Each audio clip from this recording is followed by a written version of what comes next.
Kalau kamu pikir semua tempat di Lampung itu indah, berarti kamu belum tahu soal bendungan ini. Bendungan yang bahkan tidak ada di peta, tersembunyi jauh di hutan, seolah tidak ingin ditemukan. Orang bilang, kalau airnya terlalu tenang, itu bukan aman. Itu tandanya mereka sedang mengawasi. Dan malam itu, kami datang. Bodoh, penasaran, tanpa tahu bahwa sekali melihat permukaan air hitam itu, kami sudah diperhatikan balik. Tempat itu bukan buat dikunjungi, dan tidak semua orang yang datang bisa pulang dengan cara yang sama.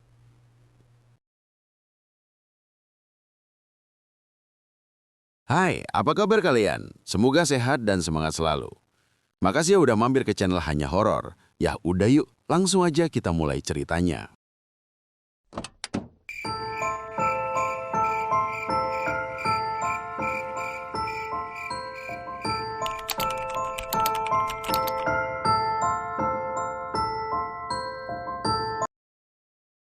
Gue dan 3 temen gue, Dika, Rani, sama Rahman, awalnya cuma mau camping santai di Lampung. Niatnya main, masak mie, foto-foto, terus pulang. Rencana simple yang harusnya nggak ada drama. Sampai akhirnya, warga lokal yang kita ajak ngobrol di warung kopi ngebahas soal satu tempat yang langsung bikin kita saling pandang. Katanya ada bendungan tua, sejuk, sunyi, pemandangannya bagus. Tapi jarang banget yang datang. Bahkan ada yang bilang orang bisa tinggal bertahun-tahun di Lampung dan gak pernah tahu keberadaan bendungan itu. Lokasinya jauh dari pemukiman, nyempil di antara hutan tua yang bahkan sinyal HP pun gak berani masuk. Tapi di balik semua itu, cara mereka ngomong justru terdengar kayak mereka takut kalau terlalu banyak cerita. Semakin mereka seolah menutupnya, semakin besar rasa penasaran di kepala kami. Nama itu seperti undangan terbuka. Kami pun sepakat, kita harus ke sana. Bukan karena mau uji nyali, tapi rasa pengen tahu yang nggak bisa ditahan. Kayak kalau ada pintu setengah terbuka, kita nggak bisa tahan buat ngintip sedikit. Perjalanan menuju hutan aja udah kerasa beda. Jalanan makin menanjak, makin kecil, semak-semak makin tinggi. Dan entah kenapa, udara makin dingin, padahal matahari masih di atas kepala. Setelah motor dititipin di rumah warga terakhir, sisanya kami harus jalan kaki. 3 jam. Jalan setapak licin. Kadang hilang ketutup kakar dan lumut. Langkah kami berat. Napas mulai ngos-ngosan. Dan suara jangkrik mulai kedengeran lebih keras olah nempel di telinga. Tidak ada suara manusia lain. Tidak ada suara kendaraan. Hanya suara hutan yang seperti ngawas kami dari antara pepohonan. Sesekali angin lewat bawa bau tanah basah. Bau yang menenangkan sekaligus bikin tengkuk dingin. Sinyal hilang total sekitar 30 menit setelah kami masuk hutan. HP jadi lampu dan jam. Rasanya kayak masuk ke tempat yang bukan bagian dari dunia kita.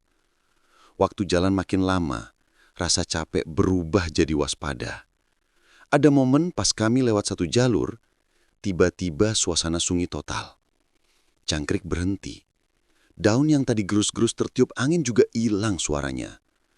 Gue ingat banget, kami semua berhenti tanpa perlu bilang apa-apa. Seolah tubuh kami ngasih peringatan. Tapi ego manusia kadang lebih besar dari naluri. Kami lanjut. Dan saat matahari mulai turun sedikit demi sedikit, warna langit perlahan berubah jingga tua. Akhirnya kami melihatnya. Air luas terbentang, tapi bukan biru jernih kayak yang sering dilihat di waduk atau danau. Air di sini gelap pekat, seperti tinta hitam yang dituang ke dalam mangkuk besar. Permukaannya mulus, licin, tidak bergerak, sampai-sampai memantulkan langit seperti kaca yang dingin. Tapi bukan pantulan indah yang bikin terpukau, lebih ke pantulan yang bikin dada berat dan mulut kering. Seolah air itu sedang tidur atau sedang menunggu sesuatu.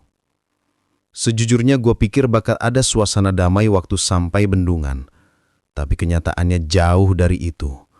Tempat itu terlalu sepi. Tidak ada suara burung, tidak ada ikan lompat, tidak ada hembusan angin menyentuh permukaan. Kayak semuanya berhenti. Bahkan suara kami sendiri jadi terdengar keras. Gua baru sadar ada hal-hal yang terasa nggak wajar pas lihat bagian pinggiran bendungan. Di antara batu-batu licin, ada beberapa batu disusun rapi seperti bekas sesaji. Di atasnya ada bunga-bunga kering, sisa lilin meleleh, dan kain merah kusut terikat di batang pohon besar yang menjulang di dekat air. Kain itu tertiup pelan, meski gua nggak ngerasain angin sama sekali. Warnanya pudar, seperti sudah bertahun-tahun menggantung di sana. Rani langsung berhenti jalan dan mundur satu langkah. Dia nanya pelan, hampir seperti berbisik. Guys, ini beneran aman kan? Gue waktu itu masih santai. Belum ada rasa takut yang bener-bener masuk. Gue cuma ketawa kecil, nyoba ngendurin suasana yang tiba-tiba tegang. Santai. Kan cuma bendungan tua doang. Mungkin tempat ritual atau warga yang dulu suka kesini. Tapi ketawa gue sendiri kedengerannya dipaksa. Kayak ada bagian dalam diri gue yang gak setuju dengan ucapan barusan. Kayak mulut gue bohong, tapi otak gue tahu kenyataannya beda. Rahman jalan duluan mendekati air. Lempar kerikil kecil. Kerikil itu jatuh pelan, tapi anehnya nggak bikin riak besar. Air hanya sedikit bergeser, lalu kembali diam seolah menelan benda itu tanpa suara. Beberapa detik setelah itu, terdengar suara cipratan. Pelan, tapi jelas. Seperti ada yang naik ke permukaan, lalu turun lagi. Kami refleks nengok ke arah air. Tidak ada siapa-siapa. Tidak ada ikan, tidak ada ombak, tidak ada dedaunan jatuh. Air tetap hitam, tetap diam.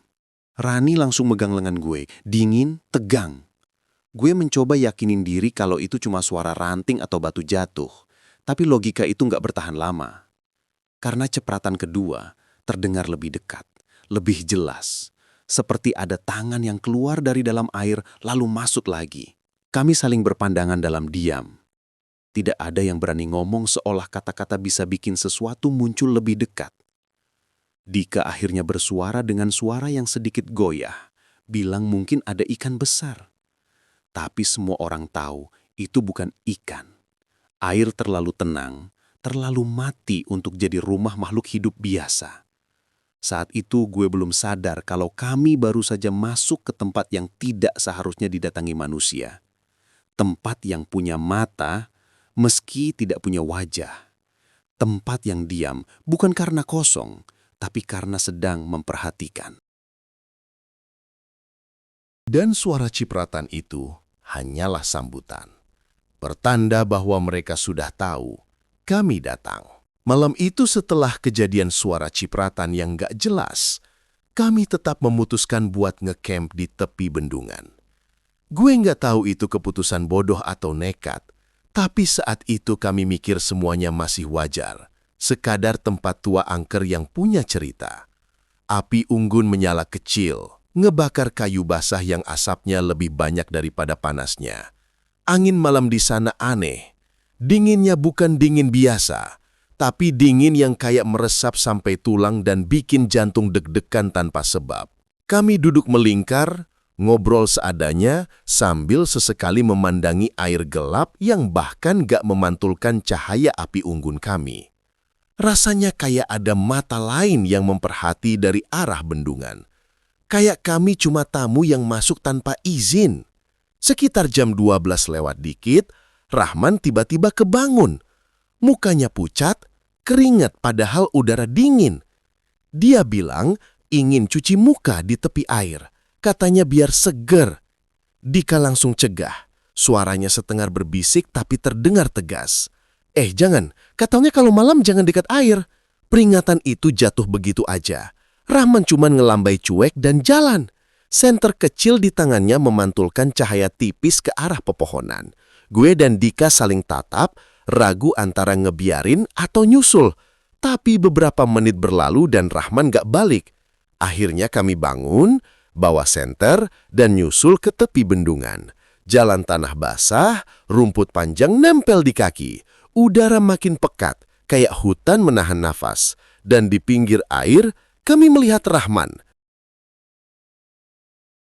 Dia berdiri kaku menghadap permukaan bendungan. Tubuhnya gemetaran pelan, seperti menahan suhu yang jauh lebih rendah dari sekitar. Cahaya senter nembus wajahnya, dan mata itu kosong. Kayak dia lagi lihat sesuatu yang kami nggak bisa lihat. Kami semua panik setelah melihat mata Rahman yang bukan lagi dirinya. Kami sepakat harus pergi secepat mungkin apapun caranya. Udara malam terasa semakin berat, menekan, seperti hutan ikut mendengar niat kami untuk kabur. Api unggun meredup, dan meski kami harus meninggalkan beberapa barang, semua itu nggak penting dibanding nyawa kami sendiri. Kami kemasi seadanya, dan tanpa buang waktu, kami mulai berjalan keluar mengikuti jalur yang sore tadi jelas terlihat. Tapi setelah hanya beberapa menit berjalan, semuanya berubah. Jalur tanah yang tadi jelas memanjang, kini sudah tertutup semak dan akar kayu. Batu-batu yang sebelumnya menjadi penanda hilang tanpa jejak. Pohon-pohon tinggi tumbuh seperti berpindah tempat, merapat, menyatukan diri, menutup satu-satunya jalan pulang, seolah hutan itu hidup dan tidak mengizinkan kami pergi. Dika mencoba menyalakan GPS di ponselnya, tapi layar cuma blank hitam, bukan sekedar tidak ada sinyal, tapi seperti benda itu mati total. Udara terasa lebih dingin, lebih sunyi, sampai kami hanya bisa dengar detak jantung sendiri. Rahman berjalan paling depan, langkahnya lambat, teratur, tanpa suara. Dia seperti tahu arah, padahal kami semua tersesat. Tubuhnya kaku, tangannya menggantung tanpa gerak, dan setiap kali senter kami menyorot wajahnya, seolah kulitnya makin pucat.